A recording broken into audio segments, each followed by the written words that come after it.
Welcome to Your Yes-Filled Life. I'm Brenda Winkle, energetic leadership guide, psychic medium, and somatic coach for ambitious leaders who know their gifts are real and who want to stand fully in them. Here, you'll learn how to trust your intuition, embody your vision, and step into the freedom you've been craving, all without chasing more certifications or carrying stuff that does not belong to you. Every week, I'll share powerful practices and conversations with thought leaders and changemakers that help you transform your vision into embodied confidence, claim your gifts without apology, and lead with both clarity and freedom. Because your gifts aren't cute, they're powerful, they're real, and they're needed. Start today by downloading my free energy audit at brendawinkle.com/audit. It's the exact tool I use to track what's fueling me and what's draining me. It will help you discern between that hit of achievement and true joy so that you can lead with more clarity and impact. This is your space to stop proving, start embodying, and live fully in your gifts. Welcome to Your Yes-Filled Life. Hello, and welcome to Your Yes-Filled Life. I'm your host, Brenda Winkle. Today on the podcast, we're going to be talking about the cost of caring without boundaries. And I'll explain more what I mean in just a second, but I want to start talking about the rock painting party that I went to a couple of weeks ago. I told this story last episode and I've told it on my social media channels, and I was having a wonderful time at the party with my friends. I enjoy artistic things. I don't consider myself visually artistic, but I really love the process of creating and interacting and being with my friends, and the whole thing is totally my jam.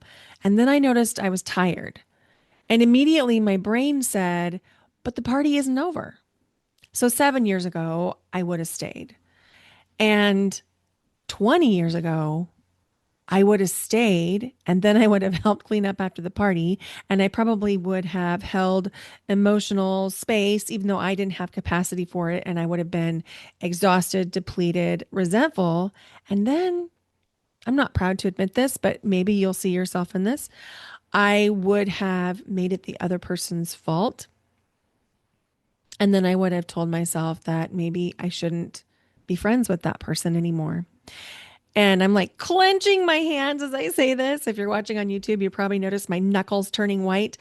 And the reason this is so emotional for me and I'm clenching through it is I feel like the spring of emotions. I spent so much of my life not realizing I had choice and not realizing I had power. And so to me, sometimes the choice was to walk away, to isolate, to choose aloneness instead of choosing connection, because I didn't know how to be in connection safely because of my CPTSD, my background with domestic violence. And 20 years ago, I was just on the verge of leaving a domestic violence situation. And so I often wondered, like, what would happen if I actually honored what I thought? And at that time, I was pretending what it would be like. And what I mean by that is, I remember vividly going to the J.C. Penney portrait studio. Do you remember those? Are they still there? Do they still have those? Anyway, there was one near our house when I was living in Kansas City. And so that would have been prior to 2004. So sometime between 2002 and 2004. And I took my daughter there. And at the time, I really was committed to having professional photos taken of my daughter every 3 months, because I wanted that really cool baby picture to document her growth. And there was one time when she was around 18 months old that my that I ended up going by myself to the portrait studio because of whatever. And I remember there had been a big fight in my home about whether or not I should even be doing this or spending money on it. And I knew that this was something I really valued because I wanted that documentation. I wanted to capture her growth, and it just meant so much to me. And so it had been a fight. And then I ended up at the portrait studio with my daughter, and she looked just as cute as she could be. She was little. Maybe she wasn't even 18 months old. It doesn't really matter for the story, but she was little. And the photographer said, "Would you like to have a photo with the two of you?" Because I had booked them just for her. And I thought to myself, oh, I couldn't possibly, even though I really wanted to. And the reason that I felt like I couldn't possibly is it felt so subversive.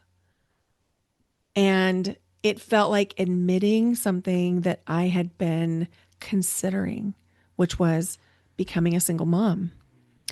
And I agreed to have my picture taken with her. And I was so excited and proud of the picture. And it was beautiful. And we looked so similar. You can definitely see a family resemblance. And I was so happy with it. And then immediately when I got home, I hid the picture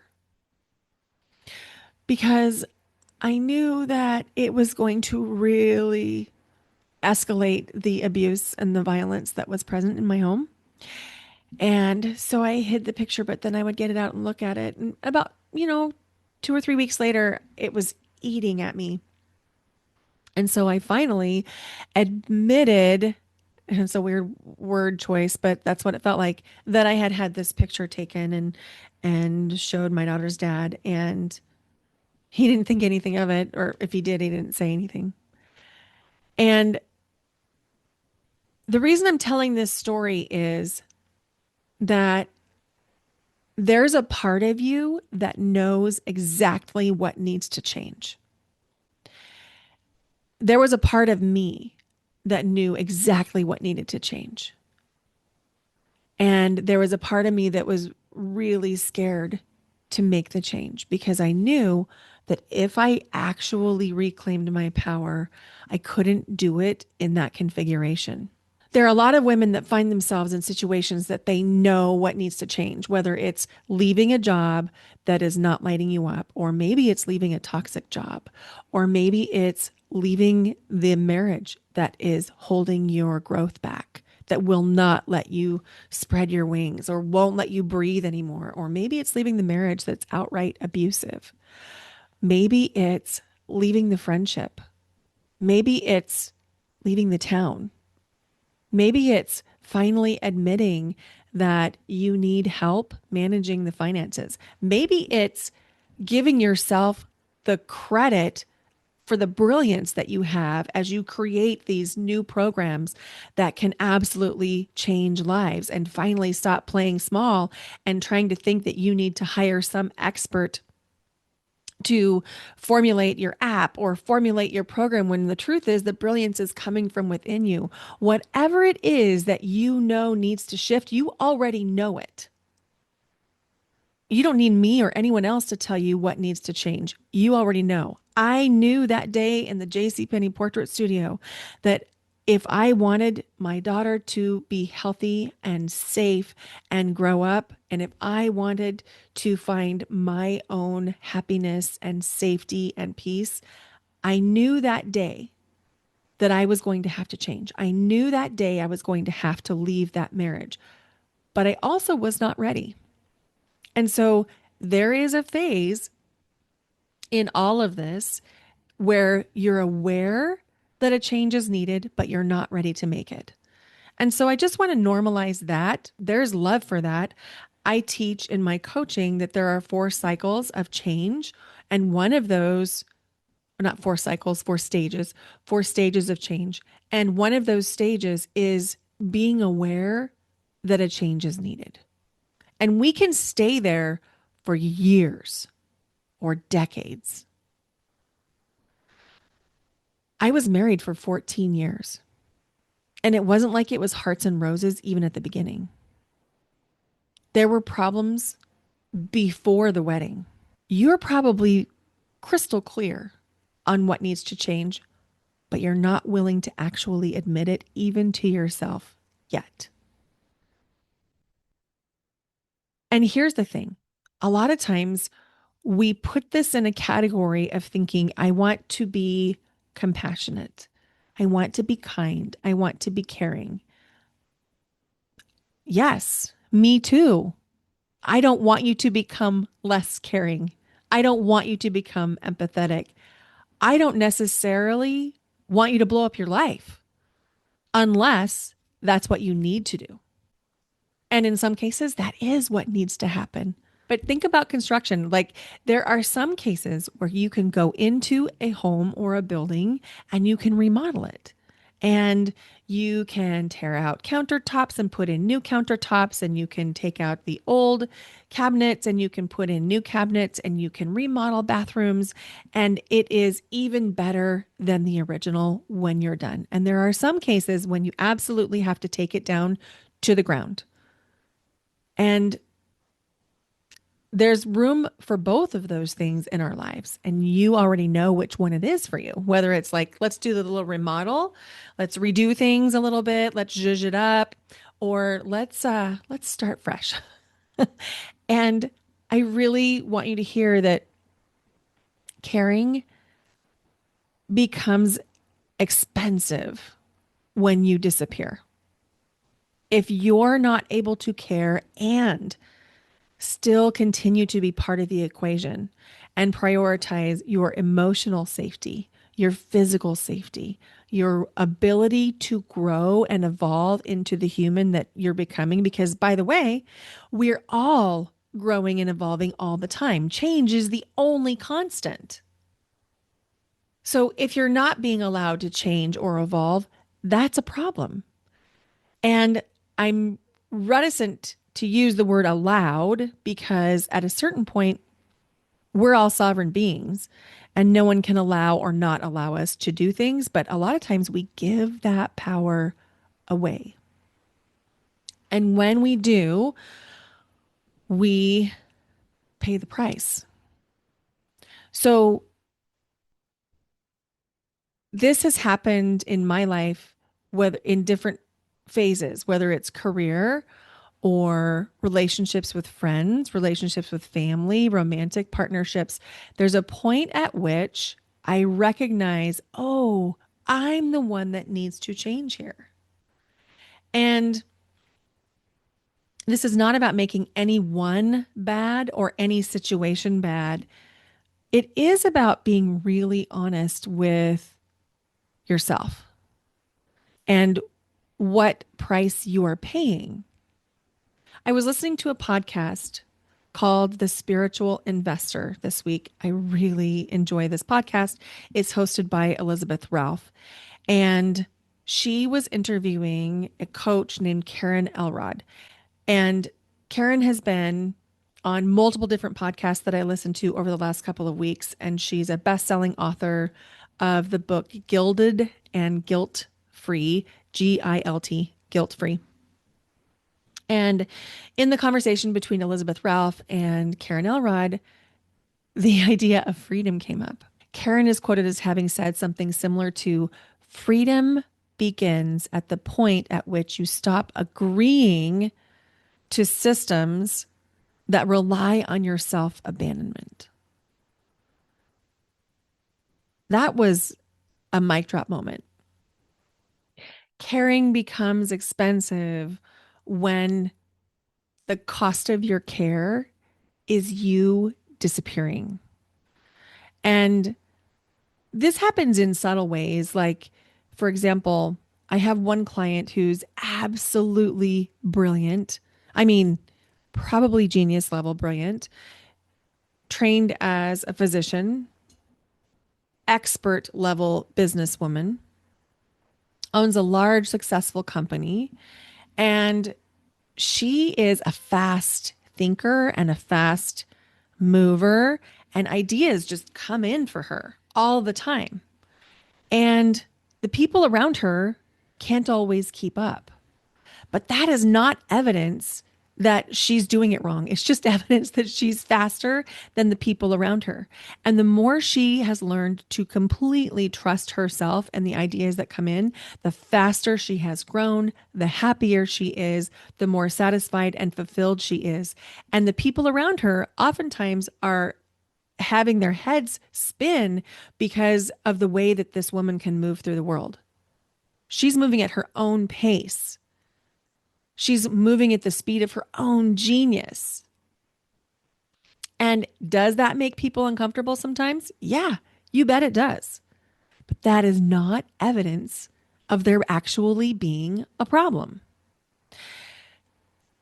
And the thing I really want you to hear is if you're not allowing yourself to be the fullness of you, whether that's allowing the ideas to drop in and then executing on them quickly, or if it's putting yourself on your own list so that you can actually have needs in different relationships and situations, or whether it's telling a toxic boss, no, I'm not changing my vacation schedule because you want to take the day off the day before the 4th of July, whatever that case may be.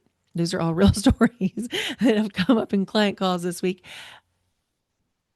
That does not mean you should change what you're doing.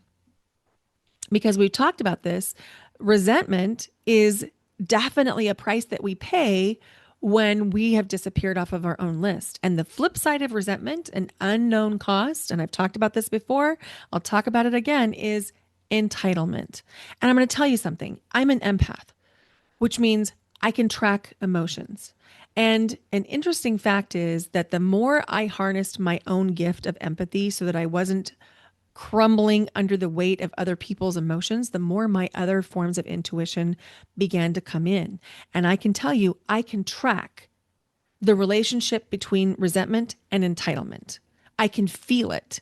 It's as obvious to me as whether the sun is shining or it's cloudy outside. It is that obvious to me. I can feel it. I can see it. And I see it even in my clients. I can see it in myself. I can see it in family members. And so I think one of the reasons it's not talked about is it's, first of all, not socially acceptable to admit that there's a form of entitlement that has been birthed from a resentment, but it's absolutely true. If you're resenting things, you're coming out as entitled in other areas of your life, and it never directly correlates to where you are resenting. So let's say if you're resenting one specific situation, let's say a boss at work.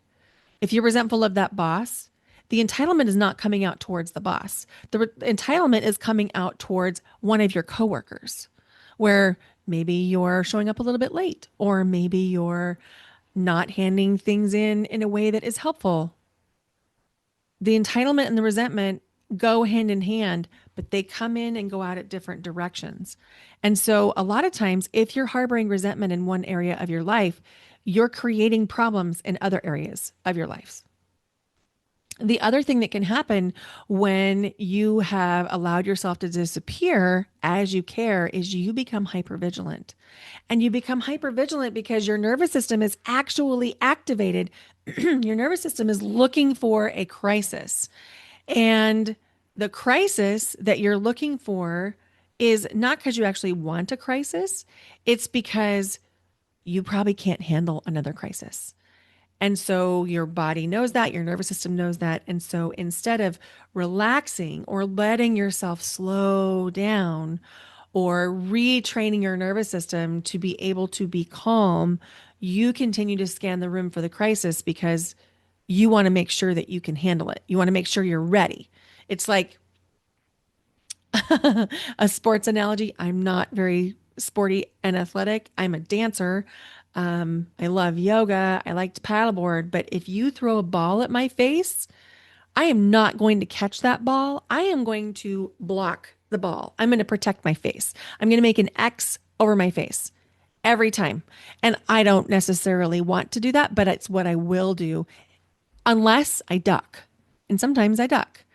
So the point is, if you catch me in a game that involves a ball, I am hyper vigilant. I am so anxious. I'm looking around because I don't want the ball to hit me. I don't want the ball to hurt my fingers because for most of my life, I've been a piano player, and then I don't want my face to get hit because that hurts, and so on and so forth. And so on the sports field, I am hyper vigilantly looking for, can I get hit by the ball? And you're probably doing this in your life if you're caring without being on your list fully. You're looking for, where's the next crisis going to come from? And the problem with that is that when you're looking for a crisis, that's what you have programmed your reticular activating system, the neurons in your brain. It's like the filter so your brain knows what to focus on. And so if you're looking for a crisis, guess what you'll find? A crisis. So if you've ever felt like you're in one crisis after the other, this may be what's going on. The next part of the expense that happens when you care and you disappear is you'll find yourself replaying conversations. And it happens on both ends. It happens replaying conversations that haven't happened yet. And then you'll also replay conversations that have happened. And you'll wonder, did I say the right thing? Did I express myself? Did they understand what I meant? Did they really get me? Was I kind? Did I say something stupid?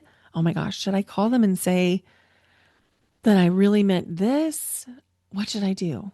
And if that sounds like you, this is definitely a sign that your caring has gotten very expensive. And the last thing I want to talk about this, as far as an expense goes, is emotional labor.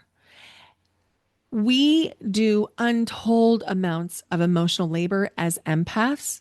And if you identify as a woman, you're also doing emotional labor. And we do it voluntarily. We do it almost like an impulse where we're holding space for people that are never going to hold space for us and probably don't even want us holding space for them and definitely don't appreciate it when we do. And then, of course, we're also doing emotional labor for the people in our lives that we love, that we care about, our kids, our family, our romantic partners, our friends.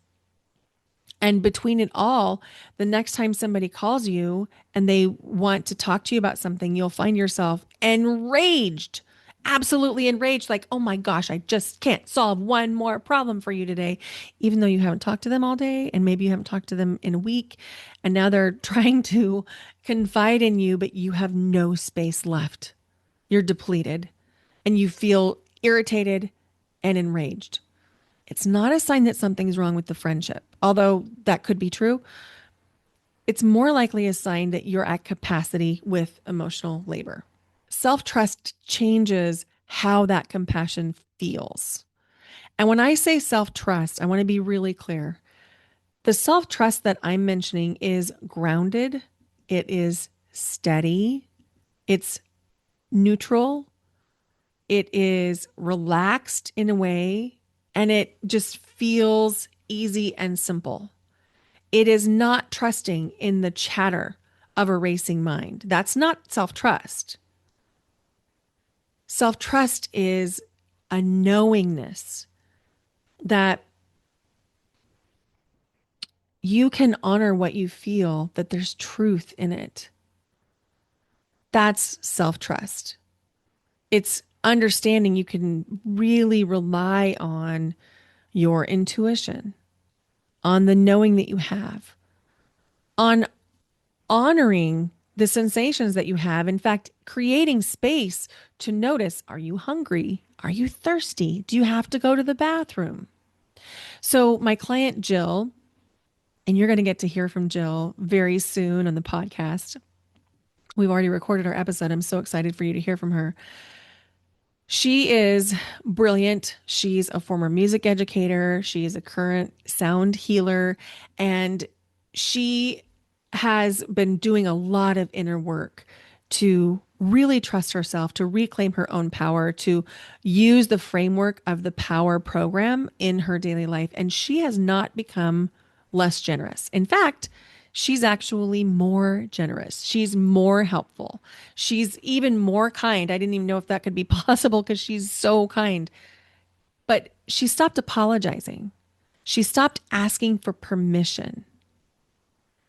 And That is so beautiful because so many times as empaths, we're worried that if we put ourselves on the list, if we actually honor what's true for us, if we say no when we don't want to do something, if we ask for help when we actually need it, if we admit that we need to take a break because we're hungry, we worry that we're going to be selfish. But the opposite is true because the generosity that comes when you've actually resourced and nourished yourself is so pure and it's so expansive.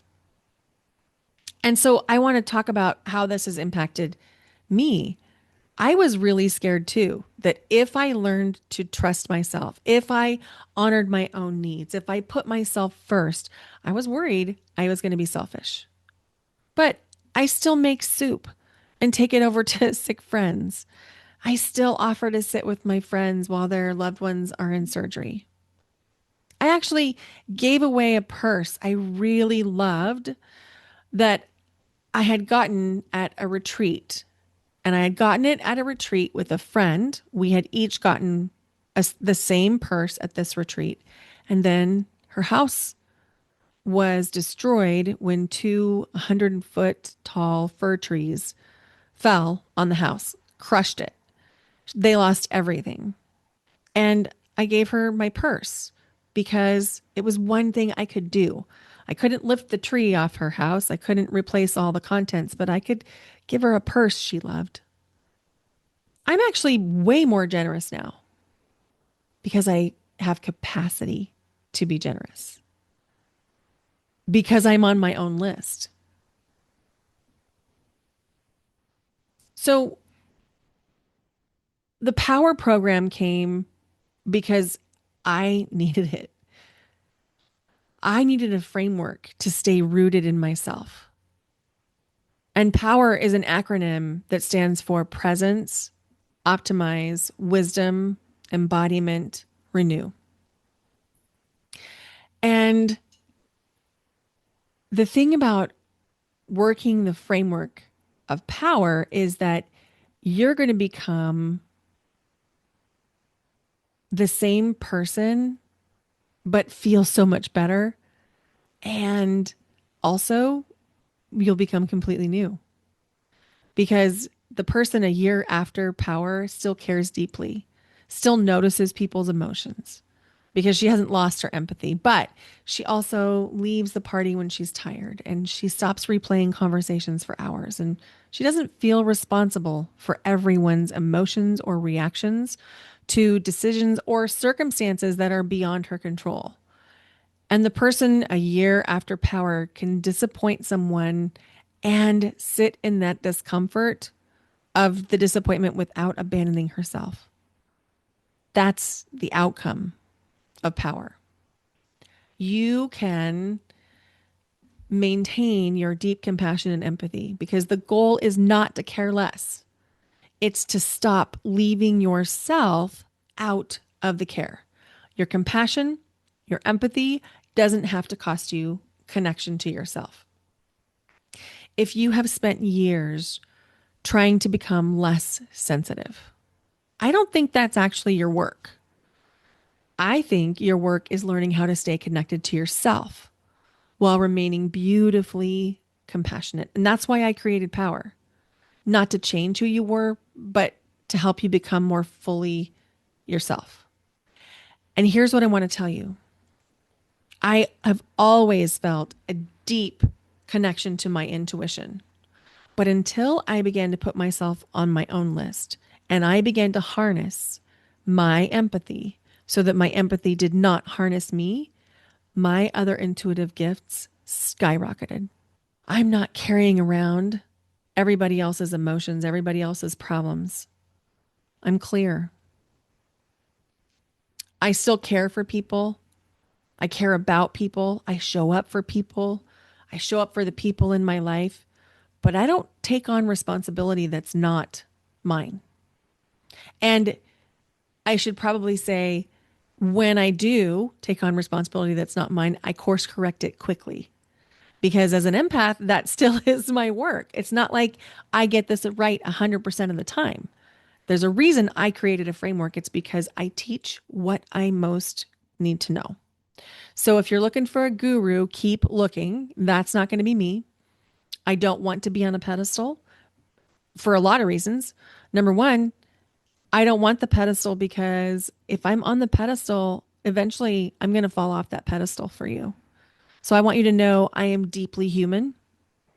I am working through the framework with you every time we go through it. I work through it every single day because just like you, I want to become more fully me. I want you to become more fully you because here's what I know for sure. There are not very many empaths like us in the world. And my belief is in this changing time, we need more empaths in leadership, in power, in communities, in neighborhoods than we've ever needed. And the only way that we can rise is by dropping the things that aren't ours to carry in the first place. And here's the thing, whether or not you join power, I want you to please think about, where are you on your own list? Are you a priority? Are you believing yourself? Or are you trying to talk yourself out of what you already know? Invitation to notice what you already know is true for you. And even if you're not ready to make a change, just let it be true. Thank you for being here. Bye for now. Until next time.